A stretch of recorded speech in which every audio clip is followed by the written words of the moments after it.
Bom dia a todos. Eu gostaria aqui rapidamente de agradecer o gentil convite que me foi feito pela Jovem Pan, cumprimentar todos os integrantes, jornalistas dessa casa, que faço na pessoa aqui do senhor Augusto Nunes, que foi o portador do gentil e honrado convite para estar aqui. Cumprimento também, muito rapidamente, várias pessoas aqui conhecidas, mas tomo a liberdade de cumprimentar a todos, na pessoa do ministro Aires Brito, doutor Hélio Bicudo, doutor Miguel Reale, a ministra Carmen Lúcia, que são pessoas aí, exemplos de pessoas íntegras, pessoas públicas, querem cargos públicos ou fora de cargos públicos, são pessoas que constituem exemplos de conduta para nós. Eu concordei em falar por 20 minutos e pensei em fazer uma rápida descrição do enfrentamento da corrupção pelo judiciário nos tempos recentes no Brasil. Nada disso é exatamente novidade. E, depois dessa descrição, realizar algumas reflexões em cima delas e algumas questões, tratar de algumas questões futuras ou atuais. Pois bem, o judiciário brasileiro, melhor, o sistema de justiça criminal brasileiro, ele nunca teve uma tradição forte contra a corrupção. A regra geral era basicamente a impunidade, embora houvessem casos pontuais já há algum tempo em que casos criminais relevantes envolvendo crimes de corrupção ou crimes contra a administração pública chegavam a um bom termo. Lembro aqui, para ficar em um exemplo, um caso em 2002, 2003, que teve aqui em São Paulo, resultante de uma operação policial chamada Anaconda, em que envolveu a responsabilização, um caso efetivo, de maneira efetiva, inclusive, de membros do Judiciário Federal que haviam se corrompido. Mas a regra, de fato, era a impunidade. Esse quadro, ele muda, em parte, com um caso que atraiu a atenção de todo o país, a chamada Ação Penal 470, também denominada aí do caso Mensalão. O caso que foi julgado, teve a maior parte do julgamento desenvolvida durante o segundo semestre de 2012, presidida de maneira magnífica, inclusive pelo ministro Aires Brito, com muita tranquilidade e serenidade na condução daquele caso. E foi um caso importante porque, não que não houvessem julgados anteriores em que esses crimes tinham sido punidos de corrupção, mas eram muito pontuais. E aquele caso, pela toda a sua atenção, e também por envolver como acusados pessoas que haviam, não só ex-parlamentares, não só dirigentes de grandes empresas ou até de instituições bancárias, mas, inclusive, pessoas que haviam ocupado cargos elevados na alta administração pública, foi um claro precedente no sentido de que aquela tradição de impunidade para esses crimes de corrupção talvez estivesse chegando ao seu final. E um precedente do Supremo Tribunal Federal, como todos sabem, tem um impacto extremo, não só no âmbito judicial, mas no âmbito de toda a sociedade. Afinal de contas, é a mais alta corte do país, proferindo um julgamento condenatório relevante de graves crimes de corrupção. Então, ele teve uma grande influência. 2 anos depois, pelo menos do cerne desse julgamento, foi dado início a esse caso criminal que nós denominamos de Operação Lava Jato. Um caso que começa de uma maneira, não vou dizer tímida, mas sem qualquer antevisão do que seria revelado na investigação criminal, e que, paulatinamente, durante os anos de 2014 em diante, vai ganhando em proporções. O que se tem, basicamente, nesse caso, e aqui eu me refiro exclusivamente aos casos já julgados, é que, no âmbito dos contratos da Petrobras, havia um pagamento sistemático de propinas de vantagem indevida, de corrupção, que eram divididas entre agentes da Petrobras, altos executivos da empresa estatal, e, igualmente, entre agentes políticos que davam sustentação política àqueles executivos.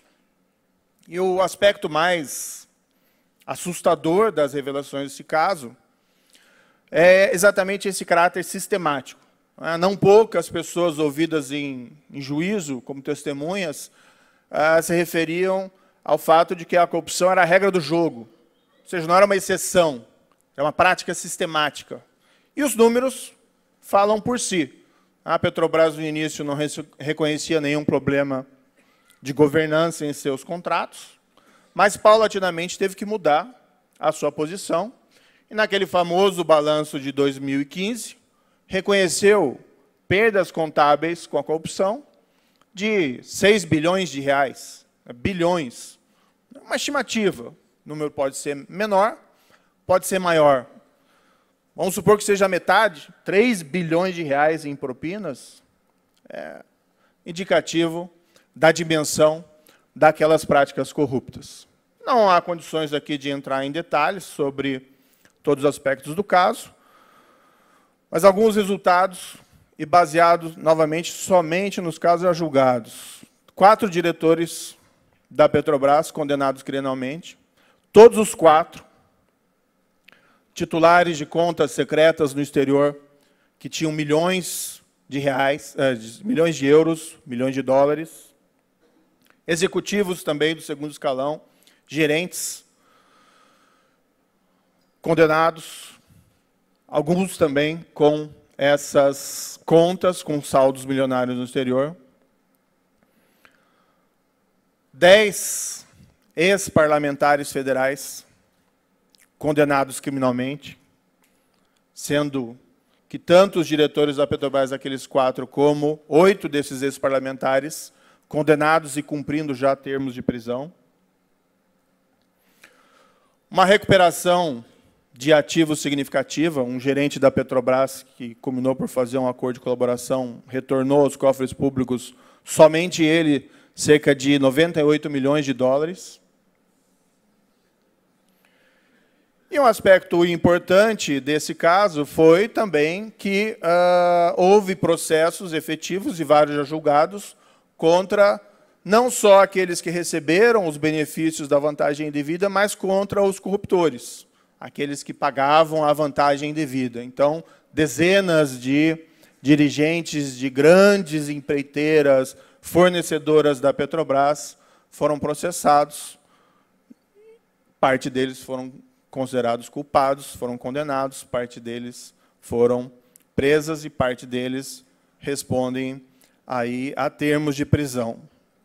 Um aspecto muito positivo, algumas dessas fornecedoras da Petrobras, dessas grandes fornecedoras da Petrobras, após um período de quase, entre aspas, guerra, né, contra a operação, contra os investigadores, contra o Ministério Público, contra a própria Justiça, culminaram por reconhecer as suas faltas e celebraram acordos de leniência, que basicamente são acordos de colaboração celebrados aí com empresas, né, se comprometendo a revelar os fatos, os crimes que haviam cometido, cessar as práticas corruptas e indenizar os cofres públicos pelos danos causados.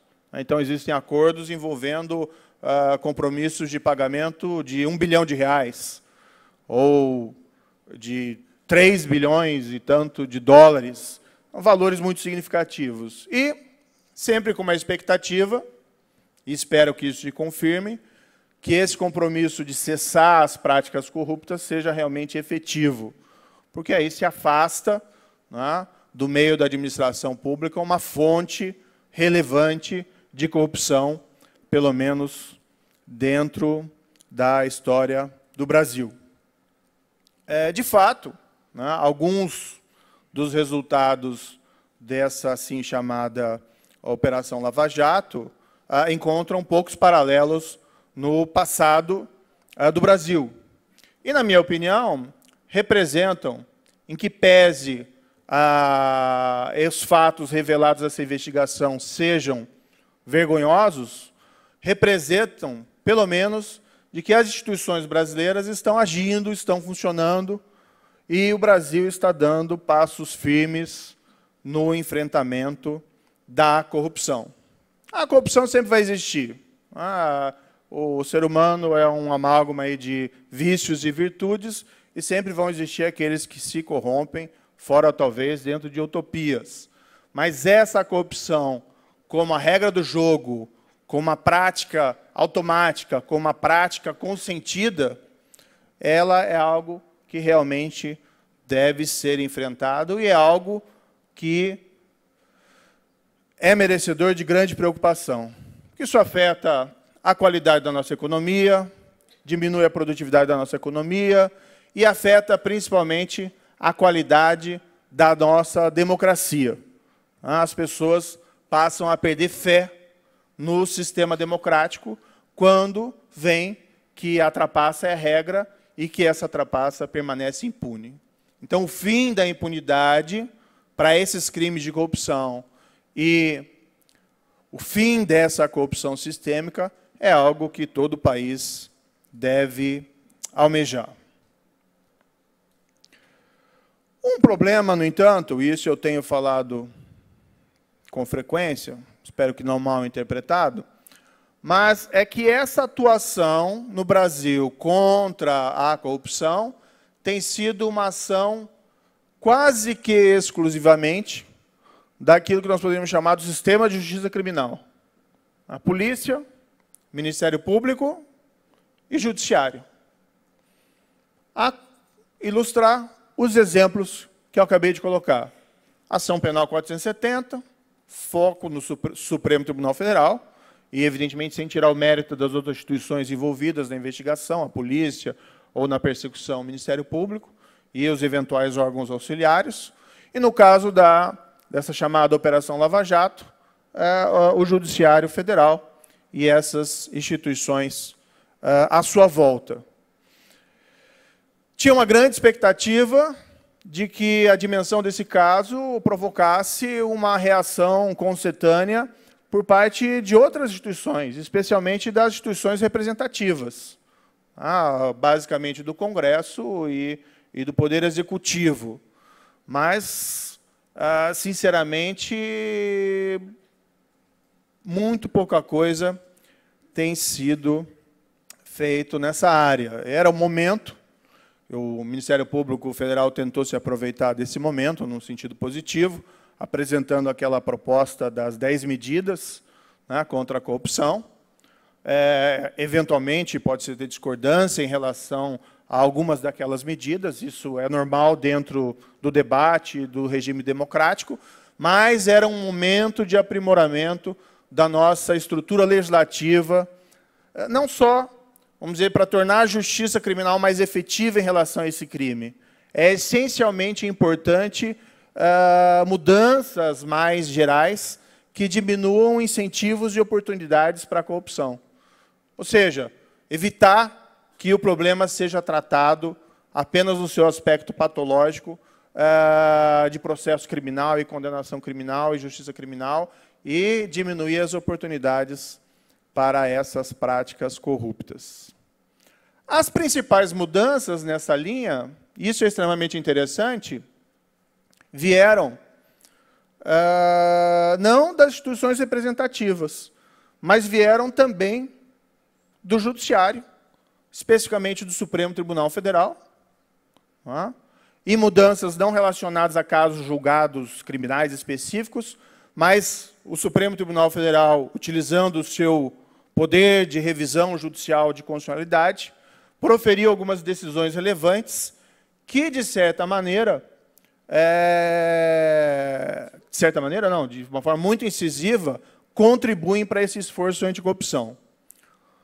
Decisões no habeas corpus 126.292, 17 de fevereiro de 2016, e na ação declaratória de constitucionalidade 43 e 44, de 5/10 de 2016, no sentido de que após uma condenação criminal em segunda instância, se pode executar provisoriamente a pena, independentemente de recursos. O Supremo Tribunal Federal mudou um precedente anterior, em que entendia que a execução da pena dependia do trânsito em julgado. Claro que é ótimo, em tese, se falar, não, vamos esperar a última decisão para não correr nenhum risco de uma condenação equivocada para executar uma pena. Mas o nosso sistema processual, que existe uma infinidade de recursos, aliada a uma carga excessiva, desumana, realisticamente irracional, de processos nos tribunais superiores, no STJ e no Supremo Tribunal Federal, a exigência do trânsito em julgado significa, na prática, impunidade dos crimes praticados pelos poderosos, que têm condições, pelas brechas da lei, não há nada de errado nisso, usam-se as brechas da lei, o errado estão nas brechas, para manipular o sistema para que esses processos nunca cheguem ao fim. E o Supremo Tribunal Federal, antenado com essa percepção de que esse sistema estava levando à impunidade desse tipo de criminalidade, mudou seus precedentes e passou a entender, a partir do julgamento de segundo grau, pode-se executar a pena. Aqui não é mais prisão preventiva, é prisão para execução da pena. Há pessoas que entendem que isso viola a presunção de inocência, tem que se respeitar o entendimento. Não é? Eu sempre disse que a presunção de inocência, para mim, tem muito mais a ver com a questão da prova. Você só pode condenar alguém criminalmente quando você tem certeza, quando você tem uma prova categórica, acima de qualquer dúvida razoável. E se você tem essa prova, não há violação da presunção de inocência. Certo? A ilustrar, dois países dos dois lados do Atlântico, Estados Unidos e França, que são os berços históricos da presunção de inocência, admitem que a condenação criminal seja executada a partir do primeiro julgamento, a primeira instância. Aquilo que a gente vê em filme americano, da pessoa recebendo um veredito de culpa e saindo presa do tribunal, é a realidade da legislação norte-americana. Eu penso, e claro que esse é um mérito institucional, a ação penal 470 é um mérito institucional de todo o Supremo Tribunal Federal, sem prejuízo do mérito individual dos ministros, assim como essa Operação Lava Jato é um mérito que não é meu, é de todas as instituições e de todos os juízes, de todas as instâncias, mas eu localizaria esse mérito principal da mudança desse precedente na grande figura do ministro Teori Zavascki. O ministro Teori Zavascki foi o relator do habeas corpus 126.292, que levou a essa alteração. Essa foi uma reforma essencial para a efetividade da justiça criminal. A Lava Jato começou antes dela e funcionava antes dela, mas eu diria assim, essa mudança é algo essencial para que nós tenhamos aí uma esperança num futuro em que realmente a impunidade desses barões da corrupção chegue ao seu termo e que nós tenhamos um país mais limpo. Vejo com algumas grandes preocupações, algumas movimentações no sentido de alterar esses recentes precedentes.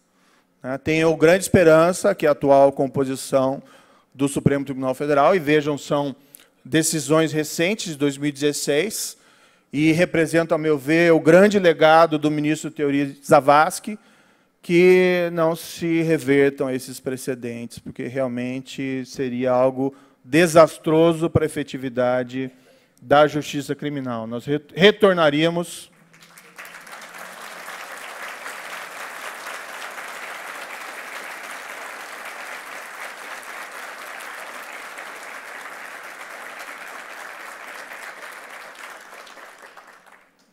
É até engraçado, porque eu vi alguma movimentação legislativa. Quando a Lava Jato começou a se tornar mais efetiva, surgiram alguns movimentos no sentido de se aprovar leis que, de alguma forma, dificultassem os trabalhos, e entre as várias ideias, essa de emendar a Constituição, ou projeto de lei exigindo trânsito em julgado. E isso não valeu, não prevaleceu. E seria uma grande surpresa para mim que isso, se isso vier do Supremo Tribunal Federal, que há pouco mais de um ano decidiu diferentemente. Mas, tudo bem, é de se respeitar o entendimento jurídico contrário, mas tem que ter esse presente que, se isso for alterado, né, nós temos, tudo bem, esse caso da Operação Lava Jato, que várias condenações são impossíveis de ser revertidas, na minha opinião. Então, pessoas que, inclusive, estão cumprindo pena, parte que até já cumpriu, casos até transitados julgado. Da mesma forma, o exemplo da ação penal 470, é um julgado que é impossível de ser revertido. Mas o que nós temos que nos preocupar é com mudanças mais perenes. E essa foi uma mudança essencial. E espero que não seja alterada. Não falo isso para pressionar ninguém, né? Longe de mim querer efetuar qualquer espécie de pressão, mas eu espero que a maioria dos ministros do Supremo Tribunal Federal tenha a compreensão de que essa mudança foi importante, essencial, e foi o legado do ministro Teori Zavascki. Seria lamentável que isso fosse alterado.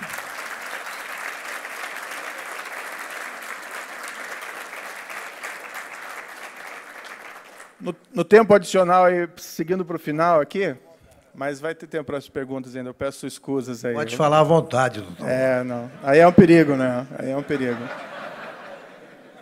O discurso bom realmente sempre é o discurso breve. Mas um último assunto, muito rapidamente. Outra mudança importante que veio também do Supremo Tribunal Federal foi o julgamento da ação direta de constitucionalidade, 4650, em 17 de nove de 2015, que proibiu as doações empresariais eleitorais. É um julgado extremamente interessante. Se eu não estiver equivocado na minha interpretação, e aí que eu me refiro especialmente ao voto do relator, o ministro, também um ministro que tem feito um grande trabalho, o ministro Luiz Fux, ele afirma que o problema é que a legislação, então, em exame, ela era muito permissiva em relação às contribuições eleitorais empresariais, o que levava a anomalias de empresas com grandes contratos com o poder público, com a administração pública, pudessem realizar doações, favorecendo isso relações espúrias. Então, aqueles casos de que uma empresa recebia num dia um empréstimo bilionário do BNDES e no dia seguinte realizava doações eleitorais. Ou aqueles casos ainda mais grotescos em que grandes empresas realizavam aquelas doações não para um candidato ou para um partido específico, mas para todo o espectro político, como se fosse uma espécie de contrato seguro. Quem ganhar, vou ficar bem com quem ganhar. Então, assim, me parece que o Supremo não foi no sentido de que as doações empresariais por si são totalmente inválidas, mas que é preciso ter regulações rígidas em relação a essa matéria.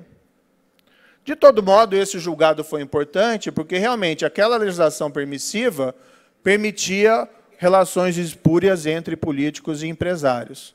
Poder-se-ia se pensar, eventualmente, e isso é um caminho que tem que ser tomado com muito cuidado, em restabelecer doações empresariais, desde que com limites muito estritos.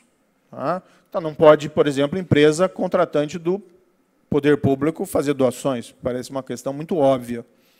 Por outro lado, teria que ter limites muito rígidos para doações, para que um candidato não se sinta um devedor, no sentido de ser comprado por uma grande empresa. Então, por exemplo, para doações empresariais, estabelecer um limite baixo de, sei lá, R$100 mil, coisa assim, no máximo, para doação.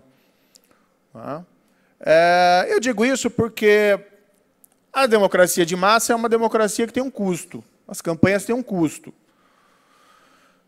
E talvez as doações de pessoas físicas não sejam suficientes para esse custo. E agora se tem essa proposta do financiamento público. Eu até tenho simpatia pelo financiamento público, mas também não necessariamente pelo financiamento público exclusivo. Porque a questão não é, como até essa proposta que está sendo colocada, não é só do custo, né? Nós estamos num momento de crise fiscal e se fala em numa provisão de mais de 3 bilhões de reais para custeio das eleições, mas existe um problema de como esse dinheiro vai ser distribuído, né? E se a forma como isso vai ser distribuído não vai dificultar também a renovação dos mandatos parlamentares e dos mandatos executivos. Há uma tendência, né, de quem está dentro do sistema, quem tem um cargo político eleito, queira continuar dentro e queira deixar fora quem está fora. Então, um financiamento público, por bem intencionado que seja, tem que ser muito bem pensado para evitar esse tipo de problema. Então, acho que essa decisão foi extremamente importante do Supremo Tribunal Federal, porque o sistema anterior realmente não era adequado. Mas acho, e aqui vai uma crítica, que essa, e com todo muito respeito ao nosso parlamento, que essa reforma política, como está sendo pensada, não é uma verdadeira reforma política. Tem que se pensar de uma maneira diferente para se enfrentar esse problema. Para finalizar, novamente, lamentar que essas ações tenham sido, até o momento, quase que exclusivamente da Justiça Criminal, Polícia, Ministério Público e Judiciário. Penso que nossos representantes eleitos deveriam despertar de uma maneira mais incisiva em relação a esse tema da corrupção. Evidentemente, não é o único problema no Brasil, tem que se cuidar da educação, saúde, segurança, economia, mas é uma questão que pode ser tratada paralelamente, né? E interessante, fazendo uma pesquisa, eu encontrei uma referência aqui, uma pesquisa naqueles índices da Transparência Internacional. A Transparência Internacional, aquela famosa organização nacional não governamental, publica índices de percepção de corrupção no mundo e publicam rankings anuais dos países tidos como menos corruptos para os mais corruptos. É uma percepção, não tem como dimensionar objetivamente a corrupção, porque isso faz parte de uma cifra negra. Mas, examinando os últimos índices, algo que me chamou a atenção foi a posição de um pequeno país que fazia parte da União Soviética, a Geórgia. A Geórgia, logo depois do esfacelamento da União Soviética, entrou num cenário de caos político e de corrupção. Era tido, na época, como um país governado por gangsters. Mas desde a chamada Rose Revolution, que aconteceu lá em 2003, a Geórgia passou a tomar passos importantes no enfrentamento da corrupção. E se for examinar a evolução da Geórgia nesses índices da Transparência Internacional, é um dos países que mais galgou posições. Então, ilustrativamente, em 2006, numa lista de cerca de 180 países, ela ocupava o 79º lugar.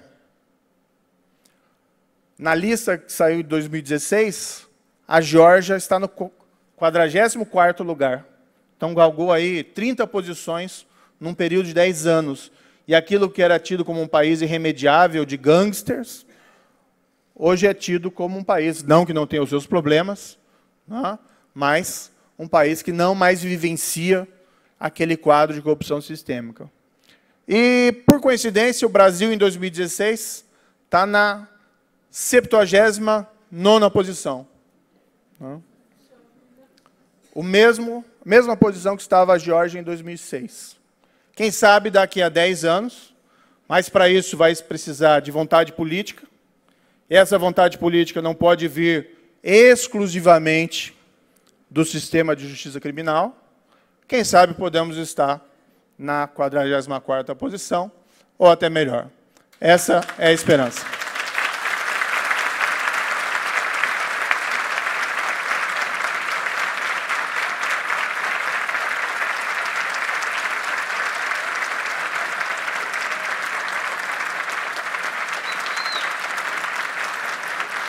Muito obrigado.